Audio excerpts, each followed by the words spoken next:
বন্ধুরা, চিকেন কষা যদি এরকম হয় আর সাথে যদি একটু রুটি হয় তো ওয়াও, জাস্ট খেতে খুব ভালো লাগবে। দেখো এখানে চিকেন আমি রান্না করছি, চিকেন প্রায় হয়ে গেছে। আর এখানে চিকেন অনেক বেশি এসে কয়েকটা ছোটো হয়ে গেছে, সেটা আমি ভালো নাড়তে পারছি না। চিকেনটা আমার খুব ভালো হয়েছে, আমি নিজে বুঝতে পারছি। সেজন্য আমি আমার কষ্টটা কেউ তোমরা করো বা না করো, আমার জন্য আমি নিজেই করবো। তা আমি নিজে জানি কী কী দিয়েছি, সবে দিয়েছি, কিন্তু লবণটা দিয়েছি।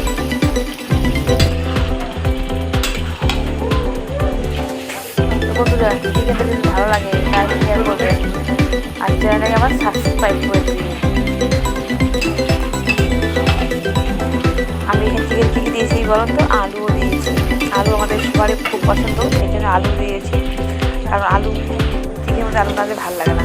আর এই যে পরোটা, এটা কিসের পরোটা? বেসনের পরোটা, প্লেন পরোটাও আছে। এই বেসনের পরোটা এটা,